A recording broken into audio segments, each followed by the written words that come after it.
Olá, pessoal. Vamos começar, então. Nós vamos tratar hoje dos embargos de declaração.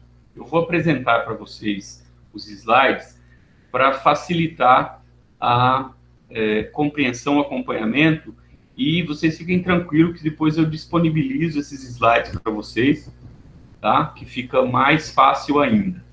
Ele ajuda também até eu controlar aqui o meu ritmo de fala, já que algumas vezes o pessoal se queixa que eu me empolgo aqui e vou falando muito rápido, ok? Então, os embargos de declaração no âmbito do processo penal estão previstos no artigo 382, 620, 619 e 620 do Código de Processo Penal. O artigo 382 não fala especificamente em embargos de declaração. Ele fala da possibilidade da parte se insurgir contra as situações em que haja os requisitos do embargo, no caso da sentença. Então, boa parte da doutrina, especialmente a doutrina mais tradicional, mais antiga, chama esse meio de impugnação de embarguinhos, né? Que eles seriam, digamos, um filhote dos embargos de declaração previstos lá no artigo 619 e 620, que se colocam contra acórdãos. Tá? Então, vamos começar pelo conceito. Eu sempre acho interessante a gente conceituar, porque a partir do conceito a gente começa a ver as características e pode avançar em relação à análise.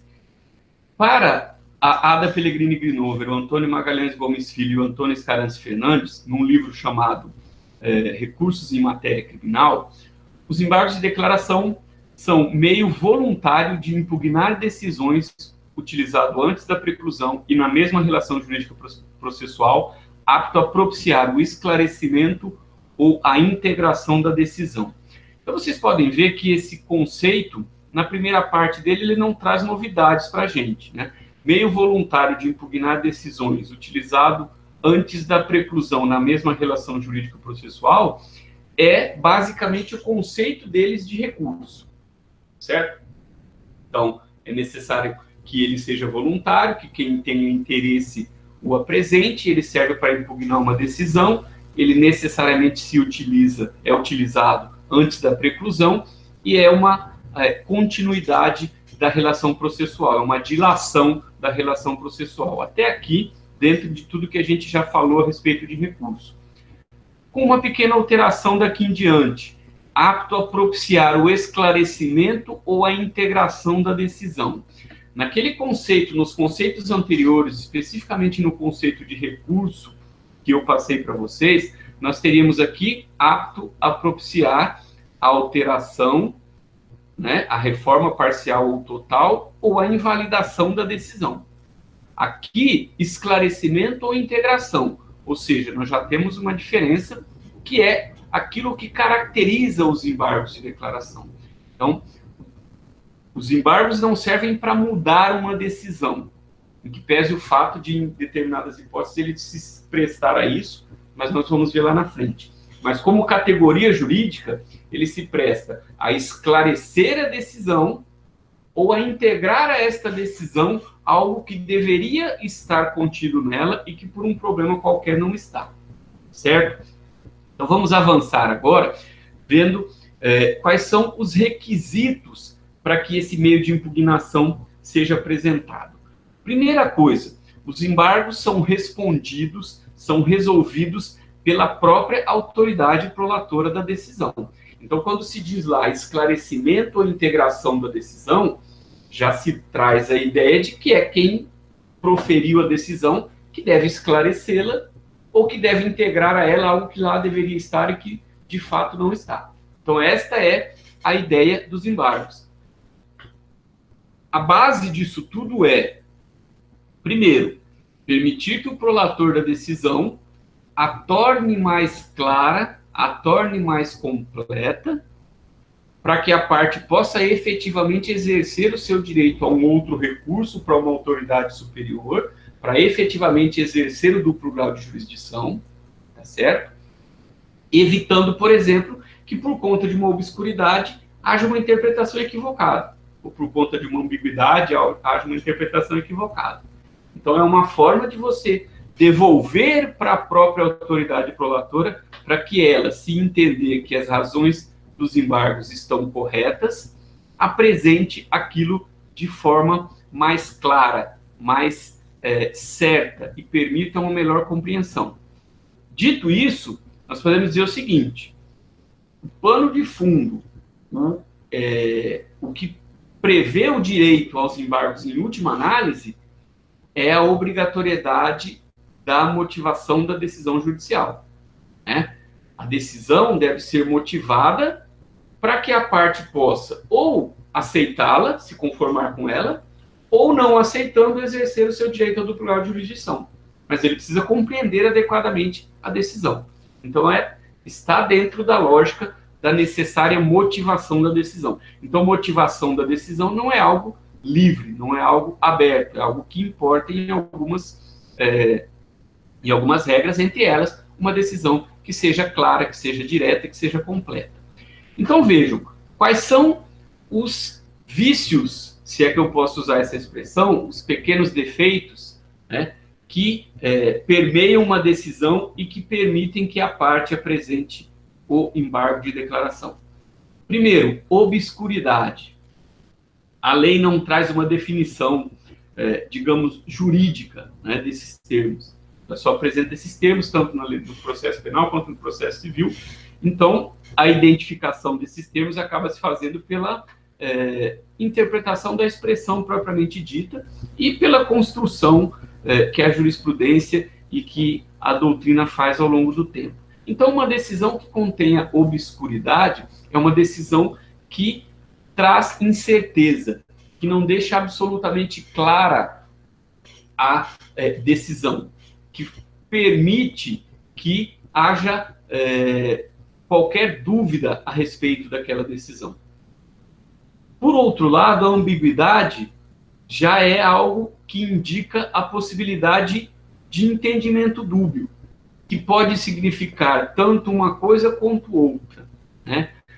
A doutrina mais atenta faz a seguinte observação: no que se refere à obscuridade e ambiguidade, esses dois termos eles acabam se complementando e se encostando, digamos assim, os conceitos. Então não há, digamos, um rigor muito grande no sentido de dizer assim, olha, se eu disser que eu estou me insurgindo contra uma obscuridade e o juiz entender que aquilo é uma ambiguidade, ele não vai receber os meus embargos. Não existe esse rigor todo, tá? A ideia básica pela palavra em si, da obscuridade, é algo incerto e ambíguo é algo que permite interpretação dúbia.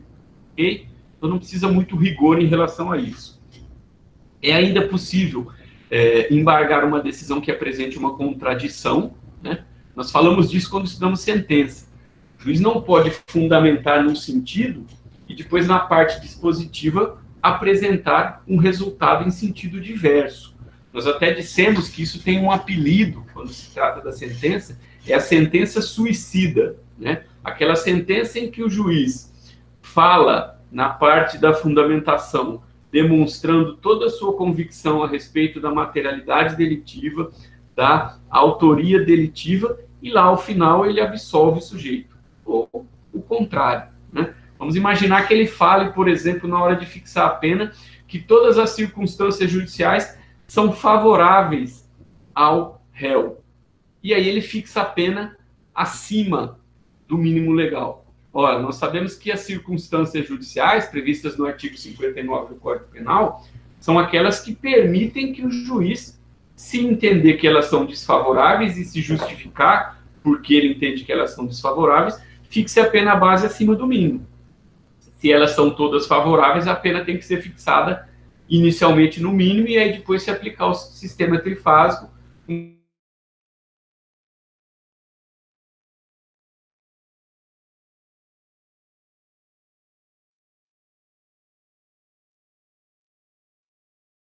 Sentença, que uma sentença tem determinados requisitos que ela precisa preencher e o juiz precisa se manifestar a respeito de uma série de coisas.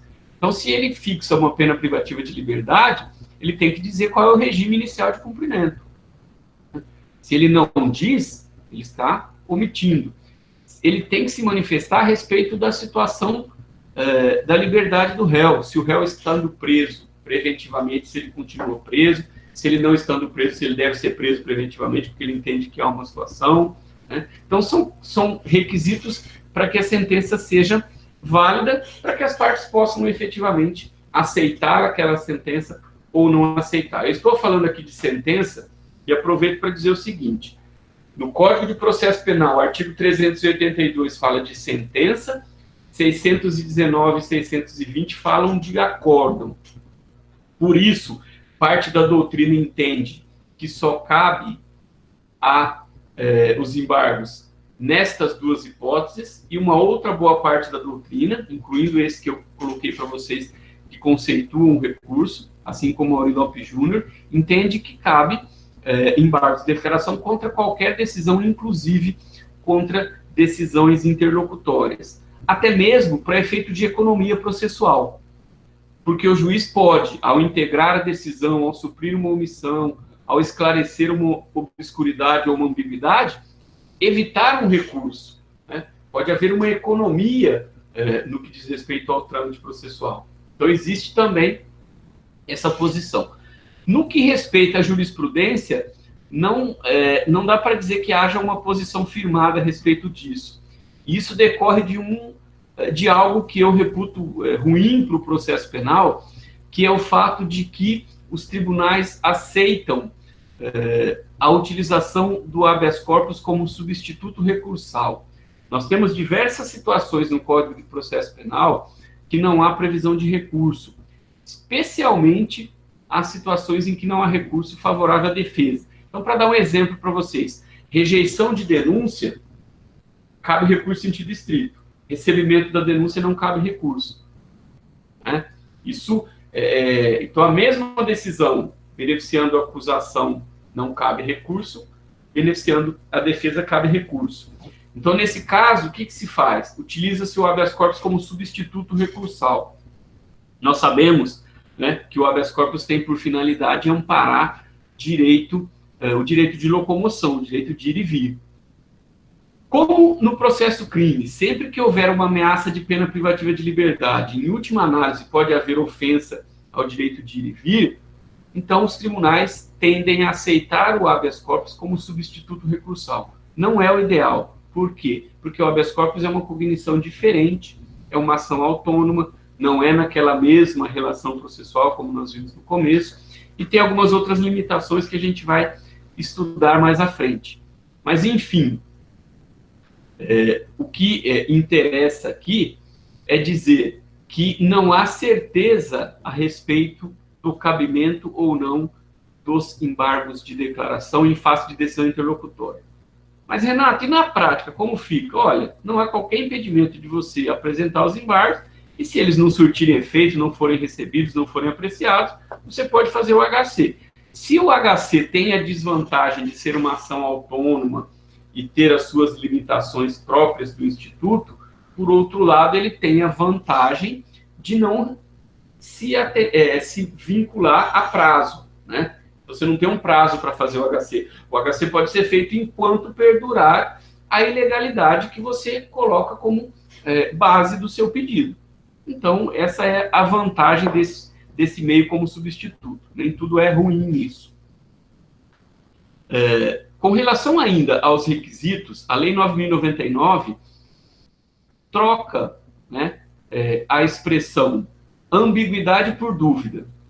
Nós podemos muito bem dizer que são sinônimos, né, que se equivalem. Mas, de qualquer forma, essa é mais uma pequena demonstração da falta de técnica processual no Brasil. Eu não sei se eu já disse isso para vocês, se não disse, estou dizendo agora. A terminologia, ela é fundamental no direito processual.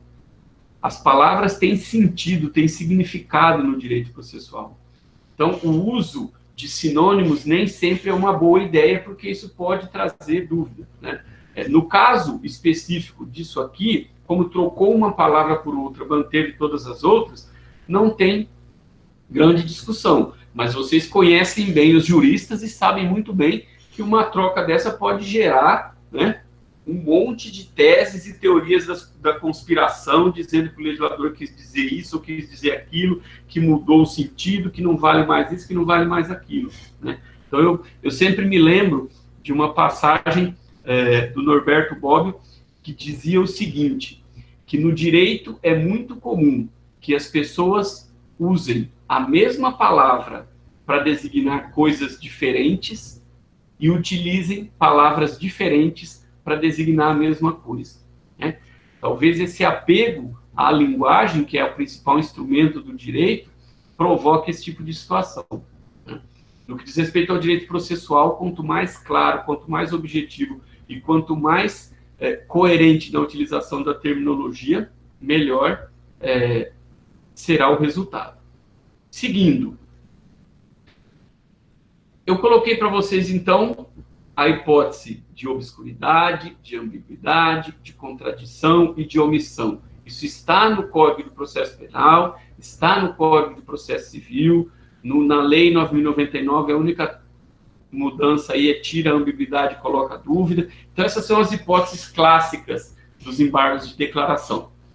Com o passar do tempo, nós tivemos, por meio de uma sequência de jurisprudências defensivas que foram formadas no STF e no STJ, e jurisprudência defensiva é o nome fantasia, digamos assim, que se tem dado àquelas decisões dos tribunais por meio dos quais eles limitam, especialmente o STJ e o STF, por meio dos quais eles limitam o acesso aos seus julgamentos, né? Todas aquelas decisões que dizem não cabe recurso extraordinário nessa hipótese, não cabe recurso extraordinário naquela, recurso especial nessa e naquela, são decisões que formam a jurisprudência defensiva do tribunal. Defensiva no sentido de resguardar a sua competência e de diminuir a quantidade de recursos que eles analisam o mérito.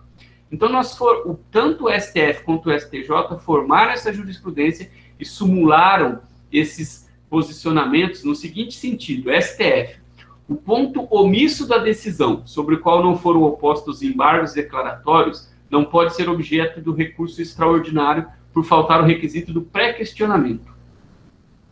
Já o STJ, inadmissível recurso especial quanto à questão que, a despeito da oposição de embargos declaratórios, não foi apreciada pelo Tribunal ACOL.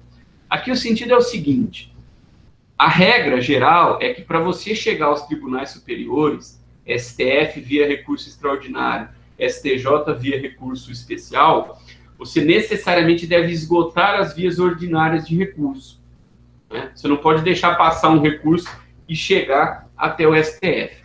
A noção de pré-questionamento é a noção de que o STF não tem que se manifestar a respeito de questão constitucional que não tenha sido levantada antes. Por quê? Porque a partir do momento que a Constituição entrou em vigor e surgiu o recurso extraordinário para analisar qualquer ofensa ao texto constitucional, surgiram algumas situações em que o indivíduo não questionava nada a respeito da Constituição, e a hora que chegava lá na segunda instância, que não tinha mais o que fazer, ele tentava levar o STF inovando. Aqui houve um cerceamento de defesa, aqui houve um problema em relação ao contraditório, aqui houve um problema em relação ao juízo natural. E aí o STF diz: não, peraí, se até aqui não houve essa discussão, não tem sentido trazer para o STF resolver. Então, o pré-questionamento é isso. Dito isso, qual que é a lógica? Bom, na primeira oportunidade, falar a respeito disso. Seja na resposta à acusação, que é o ideal, e a partir daí levar isso adiante, mas pelo menos no recurso contra a sentença. Pelo menos na apelação ou no recurso em sentido estrito. Por quê? Porque se não for atacado pelo juiz, se o juiz não se manifestar a respeito, olha, aqui, seu juiz, tem uma questão constitucional. Entendo que aqui houve um comprometimento do meu direito ao contraditório, meu direito à ampla defesa. E aí, se o juiz não se manifesta, você deve pré-questionar via embargos declaratórios, sob pena de não conseguir chegar ao Tribunal Superior, certo? Então, em relação à matéria constitucional, vale para o recurso extraordinário. Em relação à matéria infraconstitucional, também vale. Então, se a matéria não foi apreciada pelo tribunal, você precisa provocar o tribunal a se manifestar a respeito daquela matéria. E aí, evidentemente, que o tribunal também pode dizer, olha, mas você não questionou essa matéria, por isso eu não tenho que analisar, não tenho que apreciar. Então, daí que eu disse que, no mínimo, na apelação, se você já tem uma ideia de que, eventualmente, você pode tentar subir para os tribunais superiores, você precisa já se precaver. Não dá para ir pegar o acórdão e falar, deixa eu ver aqui uma questão constitucional que encaixe para eu tentar ir para o STF. Não vai conseguir, porque vai esbarrar nessa súmula.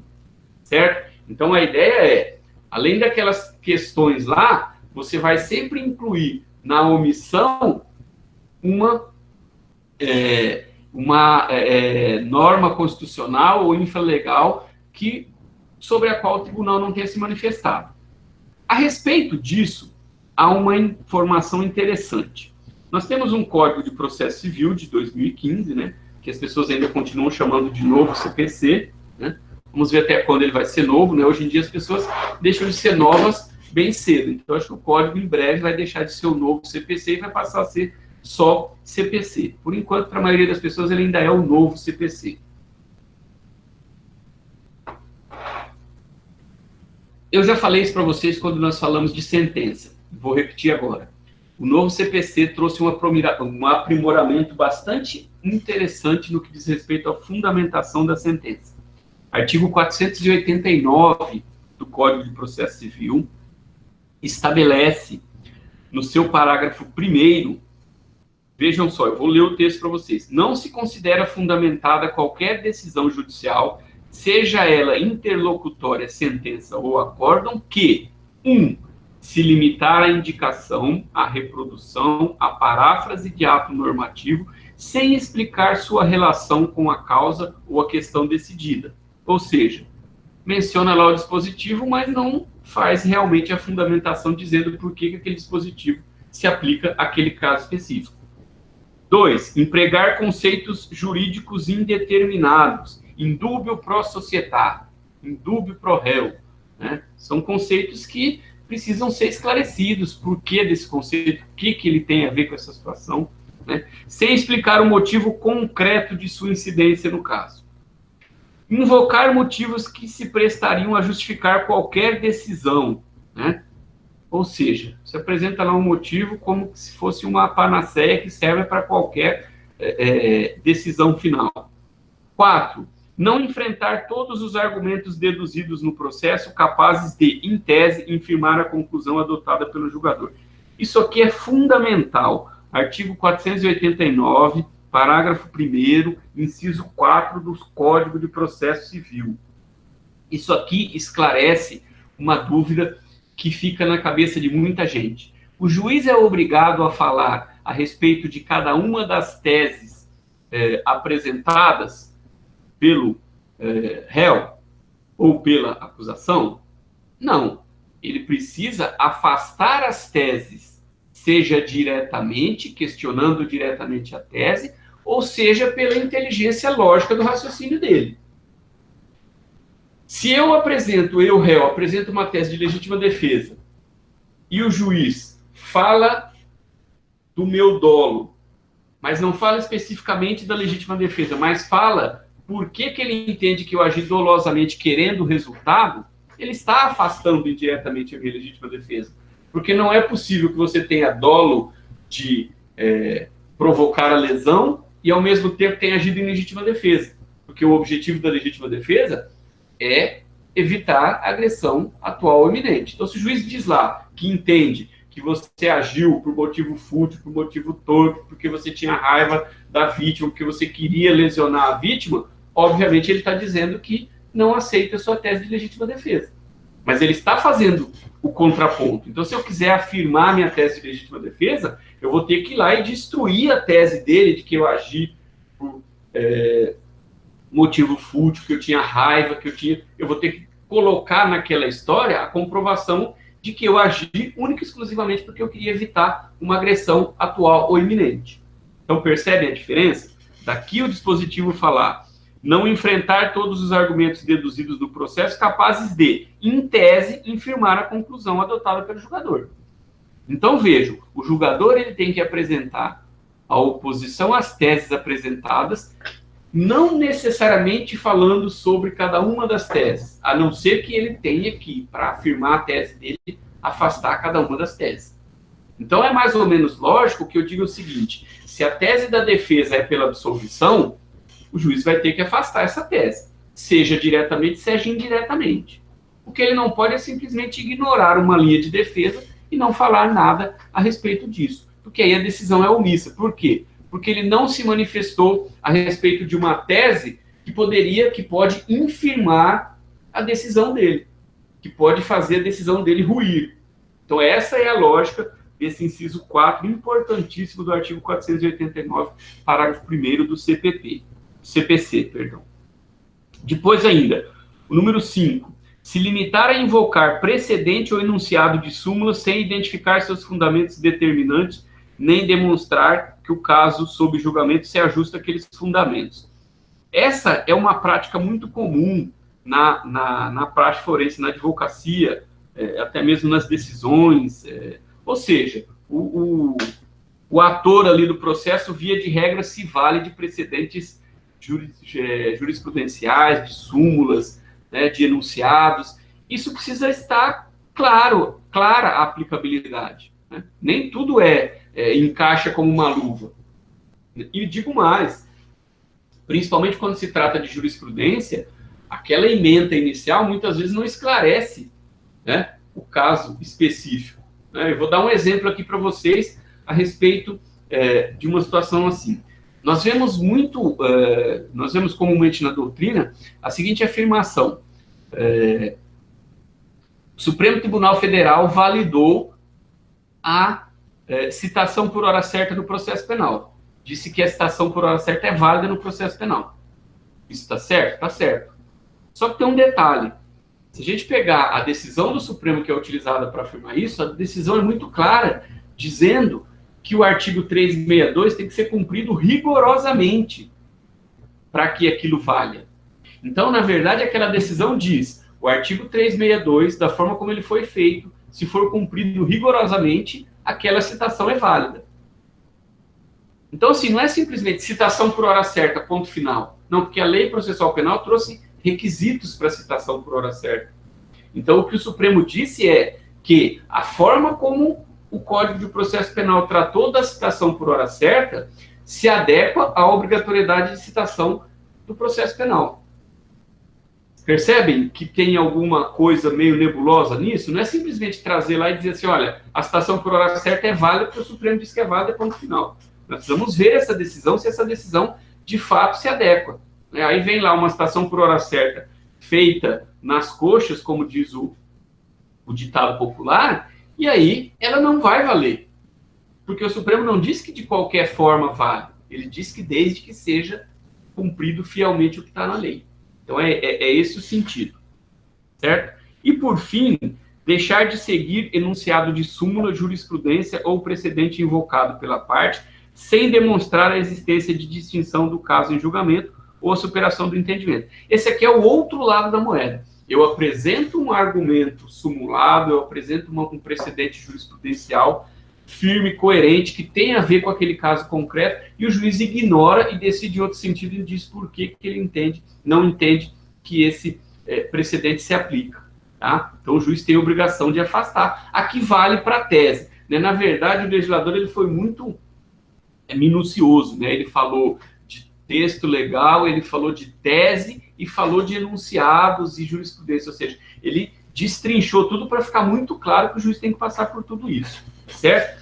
E, por fim, o que complementa isso aqui é o artigo 1022 do CPC, que trata dos embargos de declaração no CPC, que, portanto, se aplicam subsidiariamente ao Código de Processo Penal, que diz o seguinte no seu parágrafo único, né, para efeito de determinar o que é decisão omissa. Número 1, aquela que deixa de se manifestar sobre tese firmada em julgamentos de casos repetitivos ou incidente de assunção de competência aplicada ao caso em julgamento. Aqui não vai ter muito interesse para o processo penal. Mas o número 2, incorra em qualquer das condutas descritas no artigo 489, parágrafo 1º.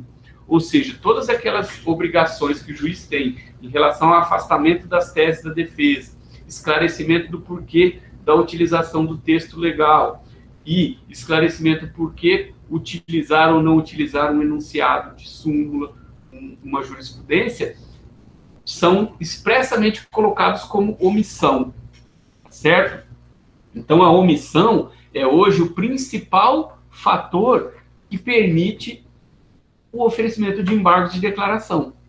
Porque é através da omissão que você vai questionar a fundamentação defeituosa do juiz. Daquele juiz que, de fato, não atende ao requisito mínimo lá do artigo 93, inciso 9 da Constituição, que diz que todos os atos judiciais devem ser públicos e fundamentados. Então, aqui, nós fixamos a ideia de que os embargos de declaração têm por finalidade esclarecer e integrar a decisão para que eu possa efetivamente fazer valer o meu direito a duplo grau de jurisdição com um recurso lá na frente. Por quê? Porque eu vou saber exatamente por que o juiz não aceitou a minha decisão, a minha tese, por que o juiz usou aquele dispositivo e não outro que eu entendo que seria aplicável para aquela situação. Ou seja, eu vou ter um esclarecimento, uma integração, como consta lá naquele conceito inicial, que me permitirá apresentar o meu recurso, se eu não me conformar com aquela decisão, de forma substancial, né? Então, eu tenho que apresentar as minhas razões de recurso de forma convincente. Só consigo fazer isso se a decisão me permite efetivamente atacar os seus fundamentos. Então, fundamental isso, as hipóteses de cabimento, a possibilidade dessa aplicação por analogia, né, do CPC, é muito importante hoje em dia, até para quem eventualmente vai fazer aí daqui a pouco prova da OAB, prova de concurso. Essa questão do pré-questionamento das súmulas 356 e 211 são fundamentais, isso é muito colocado em prova de concurso como forma de a gente costuma falar pegadinha, mas na verdade é para testar o conhecimento, né? Para saber se o candidato sabe realmente o que ele tem que fazer. Ah, caiu lá na OAB uma apelação. Bom, eu vejo aqui no enunciado que tem umas questões aqui que esbarram em artigo de lei ou em texto da Constituição. Preciso fazer o pré-questionamento, né? Eu vou colocar lá nas minhas razões de recurso que já estou falando de cerceamento de defesa como forma de pré-questionamento para um eventual recurso extraordinário. Isso demonstra domínio a respeito da matéria. Isso demonstra que você não está ali fazendo aquela peça decoradinha que você aprendeu, né? Aqueles passos, aquilo lá é muito bom, mas você precisa ter domínio também do conteúdo para que você tenha sucesso no momento de apresentar a sua peça. Então, esses detalhes fazem toda a diferença. Ok? Prosseguindo. Questões agora de processamento. Prazo para oposição de embargos. Vejam, gente, eu falei agora há pouco para vocês a respeito da terminologia, né? Então, a gente diz assim, olha, eu impetro um habeas corpus, né? Eu apresento meu recurso de apelação ou recurso em sentido estrito e eu oponho embargos de declaração. Então, a expressão adequada para falar a respeito de embargos é: os embargos são opostos em face de uma sentença, opostos em face de um acordo. Tá? Então, impetração de HC, impetração de mandado de segurança, oposição de embargos, tá certo? Então, essa terminologia é fundamental. Prazo para oposição, 2 dias da intimação da sentença, está lá no artigo 382, ou da publicação do acordo. Vejam que interessante, a Lei 9.099, que é obviamente muito posterior ao Código, que é o procedimento sumaríssimo, né, que é para ser o procedimento mais célere, mais rápido, mais ágil, apresenta um prazo de 5 dias, mais que o dobro do prazo normal para apresentação dos embargos. Então, se trata de julgamento no juizado especial, prazo de 5 dias, está lá no artigo 88. Aqui está CPP, não, né, é Lei 9.099, esse CPP escapou e por algum motivo eu preciso corrigir isso aqui, depois eu vou mandar para vocês já corrigido. Artigo 88 da Lei 9.095, que estabelece 5 dias para prazo de oposição. Então, processo comum, né, julgado com base, embargos com base no Código de Processo Penal, 2 dias.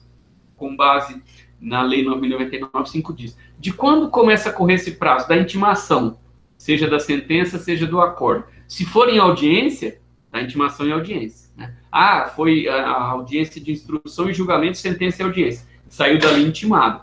No caso da Lei 9.099, por exemplo, você pode apresentar os embargos oralmente já na sessão. Já apresentar de cara. No caso do processo, se houver a intimação da sentença, até pode fazer, mas aí você, digamos que como não tem previsão legal, pode ser que o juiz diga assim, não, doutor, faça por petição, não vou aguardar aqui, ficar ditando embargos, não, faça por petição. Mas, enfim, em tese seria também possível. Questão da interposição e da tempestividade. Diferentemente do que nós falamos a respeito do recurso em sentido estrito e do recurso de apelação, os embargos já devem ser opostos com o requerimento, explicitando o que você entende, né? Se é por omissão, se é por obscuridade, por ambiguidade, e as razões. Então, é uma peça só, não tem aquele prazo à parte para apresentação de razões. Tá? Então, 2 dias, você precisa já apresentar, olha, venha apresentar os embargos de declarar opor, embargos de declaração em face da decisão, tendo em vista ela ser omissa em tal ponto. E aí apresenta já as razões. Então, não tem prazo diferente para isso.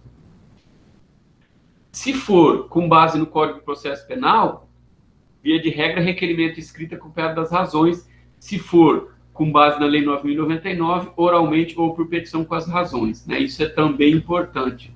Embargo de declaração não tem prazo posterior para apresentação de razões. E, regra geral, também não tem contra-razões. Tá? A gente vai falar disso mais adiante. Né? Endereçamento dos embargos. Né? Oposto contra a sentença para o próprio juiz, oposto contra acórdão para o desembargador relator.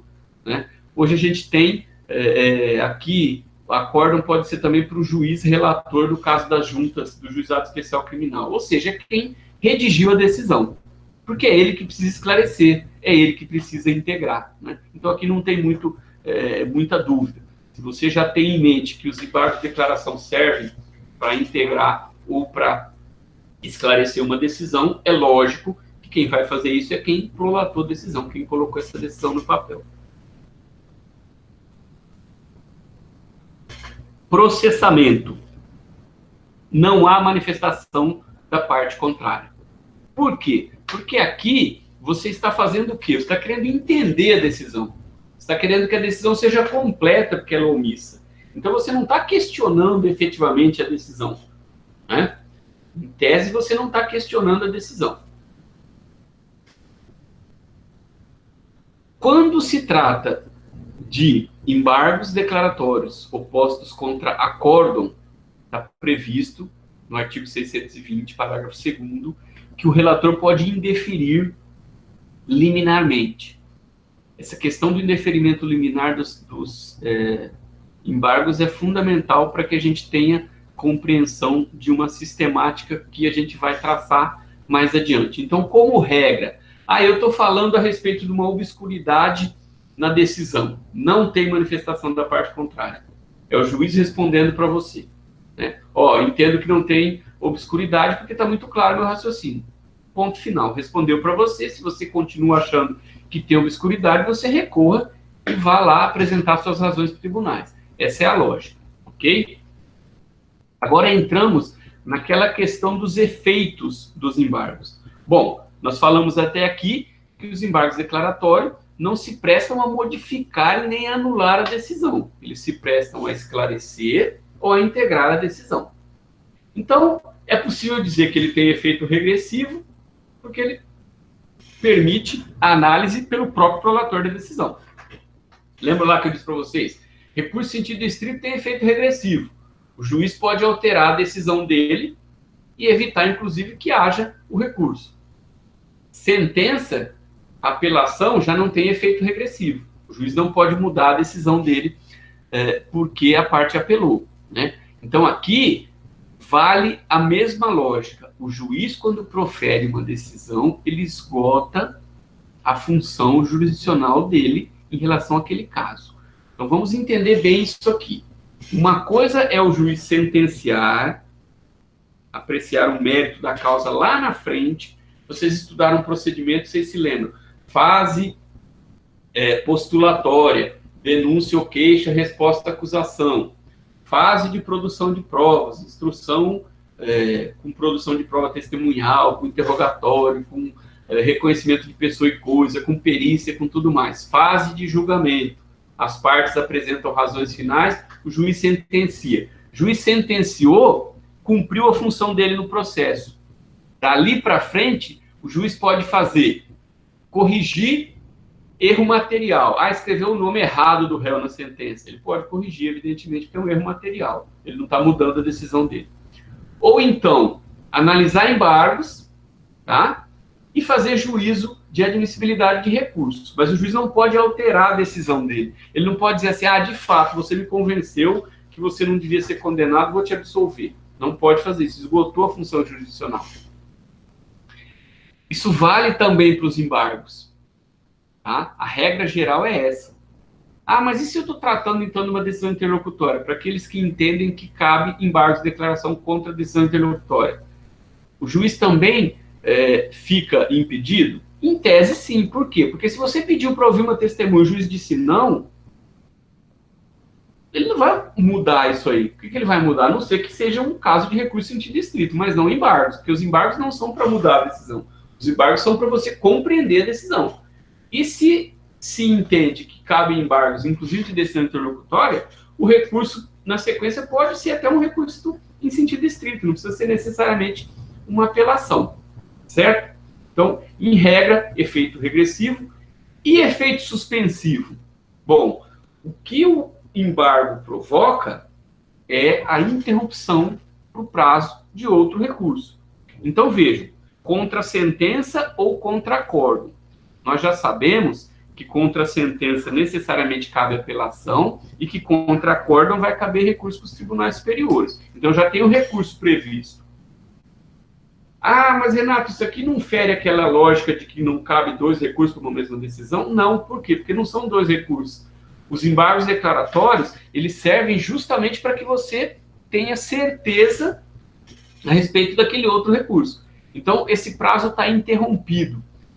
Eu não sei, vocês já devem ter estudado isso em processo civil, mas isso é um conceito fundamental de direito processual. Interrupção de prazo significa o prazo conta-se integralmente quando ele voltar a correr. Então, veja, eu tenho 2 dias para apresentar embargos de declaração contra a sentença e tenho 5 dias para apelar, não é isso? Então, como que eu vou fazer? Eu vou, no segundo dia, apresentar embargos de declaração, eu já estaria no segundo dia do prazo de apelação. Quando os embargos forem apreciados, começa do segundo dia para frente? Não. Aí seria suspensão do prazo. Então, interrupção significa o prazo volta para o zero. Eu vou começar os 5 dias a partir do primeiro dia. Lembra que eu disse para vocês agora há pouco? No direito processual, a terminologia tem significado. Então, não adianta ir lá procurar interrupção e suspensão no dicionário e inventar uma interpretação diferente. Suspensão significa parou naquele dia, volta a correr no dia seguinte.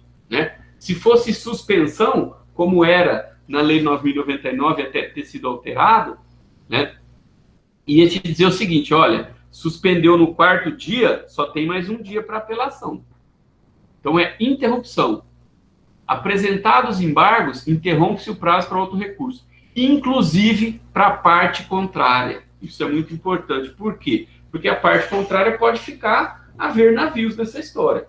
Eu tenho aqui uma decisão, vou recorrer dessa decisão. A outra parte vem e me apresenta embargos de declaração. O juiz, ao apreciar os embargos, faz uma alteração qualquer lá, como eu fico. Então, suspende o prazo para a outra parte também. Certo? Então, suspende não, interrompe o prazo. Né? Interrompe o prazo para outra parte também. Então, efeito suspensivo tem a ver com a interrupção do prazo para os outros recursos. E aqui, muito cuidado em fazer essa confusão. Suspensão de prazo é interrupção e continuação de onde ele parou. Interrupção é retornar o prazo integralmente. E o suspensivo aqui é o efeito do recurso que se chama suspensivo, porque ele não permite que se dê vigência à decisão, certo? A Lei 9.099 também interrompe o prazo, havendo embargos de declaração. Agora, vejam que situação interessante. Essa alteração do artigo 116 do Código Penal é da lei, famosa lei do pacote anticrime, né, Lei 13.964, de 19 de dezembro de 19, que alterou o artigo 116 e que colocou a seguinte redação: antes de passar em julgado a sentença final, a prescrição não corre na pendência de embargos de declaração ou de recurso aos tribunais superiores quando inadmissíveis. Esse aqui acho que é o inciso 2, também faltou aqui. Depois eu arrumo para vocês. Vejam, a prescrição não corre na pendência de embargos de declaração, tá? Que é o que nos interessa agora, ou também de recurso para os tribunais superiores quando inadmissíveis. Qual que é a lógica disso? Os embargos, você não questiona a decisão. Você simplesmente pede para que ela seja esclarecida ou seja integrada. Existe na cultura do brasileiro a ideia de opor embargos, ainda que você não tenha muito sentido nos embargos, como meio de protelar aquilo. Bom, eu interrompo o prazo, eu já estou ganhando alguns dias aqui, na pior das hipóteses, né? O que vale também em relação aos recursos para os tribunais superiores quando se trata do trânsito em julgado, especificamente da condenação. Então, o que foi feito? Pelo seguinte, olha, quando os embargos de declaração ou os recursos para os tribunais superiores forem julgados inadmissíveis, o prazo de prescrição não correu. Vejam que sacada. Você interrompe o prazo de prescrição no dia da oposição dos embargos ou dos recursos para os tribunais superiores, STJ e STF, e você vai aguardar o trâmite daquilo. No caso dos embargos, a tendência é que não demore muito, mas pode demorar. No caso dos tribunais superiores, a tendência é que demore. Então, qual que era, muitas vezes, a lógica? A gente ouve falar muito daquela questão dos processos contra os políticos que prescrevem nos tribunais superiores, porque eles não são julgados, quando eles vão ser julgados, já houve a prescrição. Então, isso é muito comum nos tribunais superiores. A demora acaba acarretando a prescrição. Então, o que ficou decidido? Olha, se os embargos ou os recursos para os tribunais superiores não forem recebidos, forem considerados inadmissíveis, ou seja, não era caso de embargos, ou não era caso de recursos para os tribunais superiores, esse período não vai contar para a prescrição. Passaram-se 2 anos. O tribunal julgou os embargos. Olha, aqui não tinha nada de omissão, julgou inadmissível os embargos. O que acontece? Para efeito de prescrição, aqueles 2 anos não correram. Ou seja, o sujeito não vai se beneficiar com isso. Então, é uma forma de dizer para quem faz os embargos, para quem opõe os embargos, única e exclusivamente como meio de protelatório. Você não vai conseguir nada com isso. Vai ficar parado, mas você não vai ter corrida a prescrição. Tá certo? Então, essa é uma forma de evitar a prescrição. Mas, Renato, com relação a embargos, tem sentido? Por quê? Vejam asteriscos aí embaixo. Embargos dos embargos. Vocês com certeza já devem ter visto, ou até como forma de piada, aquela história daqueles recursos que tem um nome imenso nos tribunais superiores. Embargos dos embargos, dos embargos do recurso, do agravo interno, do agravo, sabe? Então, assim, os embargos, eles não têm limite de oposição. Por quê? Porque basta que você entenda que haja uma obscuridade, uma ambiguidade, uma contradição ou uma omissão para que você oponha embargos. Então, você pode opor embargos dos embargos. Eu embarguei a decisão, o prolator disse que esclareceu, mas eu não considerei que esclareceu e opõe outros embargos.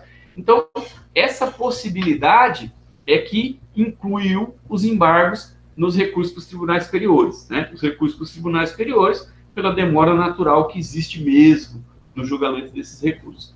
Já os embargos, pela possibilidade de você protelar embargos dos embargos dos embargos, né? Porque aí, veja, se você embarga uma decisão na segunda instância, esses embargos são indeferidos, você pode apresentar embargos dos embargos. Aí, se o juiz, se o relator indefere liminarmente, você vai para o STJ questionando o indeferimento liminar. Aí você consegue uma liminar lá no STJ para que o desembargador analise os embargos aqui. Então você percebe que você pode ir usando o sistema recursal como meio de protelar essa decisão e aí, evidentemente, conseguir uma prescrição? Então a ideia dessa causa impeditiva da prescrição é justamente essa. Ora, se você tem motivo, legal, vai embora, embargue até onde tiver que ir. Mas saiba que você não vai se beneficiar com a prescrição em relação a isso, né? Então é um meio de manter a possibilidade de recurso e impedir a prescrição. É uma forma de você combinar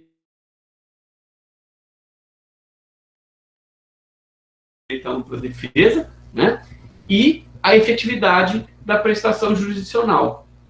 Então sempre tem aquele contraponto, né? Garantir a defesa, garantir os direitos do acusado e ao mesmo tempo ter uma efetividade do direito penal. Então essa é uma forma de você conciliar as coisas, desestimulando muita gente a fazer os embargos quando são meramente protelatórios, né? Muitas vezes esses embargos são feitos apenas para evitar a expedição de ordem de prisão, né? Quando a gente está lá no final do julgamento de segunda instância, quando a gente está nos tribunais superiores, muitas vezes os embargos são feitos para protelar a expedição de ordem de prisão, tá certo? Também, obviamente, em razão da prescrição. Seguindo, a gente está quase terminando. Isso aqui é um recurso relativamente rápido.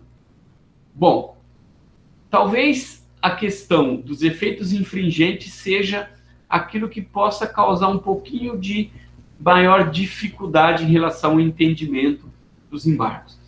Embargos declaratórios, como nós dissemos lá no início, no nosso conceito inicial, servem para pedir esclarecimento ou integração da decisão. Existem os embargos infringentes, que têm efeito modificativo, que no processo penal cabem contra a decisão do Tribunal de Segunda Instância não unânime. Quando você tem, por exemplo, uma Câmara de 3 desembargadores, o julgamento é 2-1, desfavorável ao réu, porque esses embargos infringentes só cabem para o réu pode apresentar embargos infringentes, tentando modificar aquela decisão. Vejam qual que é a lógica dos embargos infringentes. 2-1 demanda aqui alguma dúvida, né? Se fosse certeza era 3-0. Então 2-1 tem alguma dúvida. Alguém não concordou com a tese vencedora. Então essa dúvida, pequena dúvida, sujeita aí a um outro recurso que pode alterar aquela decisão, mas isso a gente vai ver na sequência. Mas o que acontece? Dependendo daquilo que você argumenta no seu embargo declaratório, uma decisão do juiz pode efetivamente modificar o sentido da decisão. Vocês lembram quando a gente falou da contradição, da possibilidade, por exemplo, do juiz fundamentar num sentido e decidir em outro? Então ele fundamenta todo no sentido da prova da materialidade e autoria, chega lá na frente e ele absolve o réu. Ou ele diz que todos as circunstâncias judiciais do artigo 59 são favoráveis ao acusado e fixa a pena mínima acima do mínimo. A pena base acima do mínimo legal. Essas são as duas hipóteses que eu falei lá atrás como exemplo. Nesses dois casos, se o juiz se convencer que de fato há uma contradição, a decisão dele vai ter um efeito modificativo, né? Porque aquela sentença que era absolutória vai passar a ser condenatória. E aquela pena que chegou a um determinado patamar vai diminuir, porque ele vai ter que voltar atrás e aplicar a pena base no mínimo legal. Então percebem que aí a gente foge daquela ideia de mera integração ou esclarecimento da decisão? Pois bem, aí considera-se que esses embargos declaratórios têm efeitos infringentes ou modificativos, né? Ele atinge a decisão e altera essa decisão. Aqui existe uma interpretação jurisprudencial de que isso seria possível no caso de acórdão e que não seria possível no caso de sentença. Por que isso? Porque o acórdão do tribunal, ele é o último julgamento da via ordinária. Então, se passar dali, você já não discute mais matéria de fato. Então, vamos imaginar que seja uma questão de fato. Se o tribunal deixar passar, você não vai poder discutir no STF ou no STJ. Então, perdeu a oportunidade. Então, com isso, o entendimento é bom. O tribunal pode, de fato, reconhecer que tem um erro ali e alterar o sentido da decisão. Seria lícito, porque senão a parte perde completamente a possibilidade de fazer isso. Ok, está justificado. Na sentença não seria possível por quê? Olha aí o texto. Cabe apelação e não embargos de declaração da sentença em que o juiz errou ao resolver a questão de fato ou a resolver a questão da lei. Por quê? Porque no caso da sentença, você tem a segunda instância para resolver o seu problema. Então, a lógica de se admitir embargos declaratórios com efeito modificativo, com efeito infringente, para acordo e não contra a sentença é essa. Quando é sentença, você tem a segunda instância que te permite corrigir o erro. Quando é acordo, você não tem. Agora, veja, é possível via entendimento majoritário, tá? Existem aí entendimentos esporádicos e isolados no sentido de que não é possível porque seria embargos infringentes. Só que aí tem uma questão interessante, e eu coloquei aqui o artigo 1023 do Código de Processo Civil, porque antes mesmo da entrada em vigor em 2015 do Código de Processo Civil, que não tinha essa disposição, já havia nesse entendimento, para quem entendia que é possível no caso do acordo, em caso de erro grave quanto a fato, ato ou prova, com intimação da parte contrária para que ela se manifeste. Ou seja, na verdade, aí não é propriamente os embargos declaratórios, mas é o tribunal recebendo esses embargos como se fossem embargos infringentes, dando a oportunidade ao contraditório, tá certo? Porque ele está vendo ali a possibilidade de uma mudança da decisão. E aí o CPC, no artigo 23, parágrafo 2º, traz isso expresso. O juiz intimará o embargado para, querendo, manifestar-se no prazo de 5 dias sobre os embargos opostos, caso seu eventual acolhimento implique na modificação da decisão embargada. Então, para que não fique nenhuma dúvida, quando eu trato de pedir um esclarecimento que não tem qualquer possibilidade de modificar o sentido da decisão, mas tem por finalidade permitir que eu possa, de fato, questionar aquela decisão no meu recurso, eu não tenho por que chamar a parte contrária para se manifestar. Aí é comigo e com o prolator da decisão. Olha, eu não estou entendendo o que você quis dizer aqui. Queria que você me explicasse melhor para que eu possa efetivamente questionar isso num recurso. Ok. A outra parte vai ter simplesmente o seu prazo para recurso interrompido, porque ele vai poder recorrer da decisão final lá, se ela tiver essa integração. A partir do momento que o meu pedido, que os meus embargos permitem uma alteração da decisão, aí, efetivamente, pode haver prejuízo da parte contrária. Por quê? Porque aquela decisão que é benéfica para ela pode passar a não ser benéfica. E aí tem que haver a intimação da parte contrária.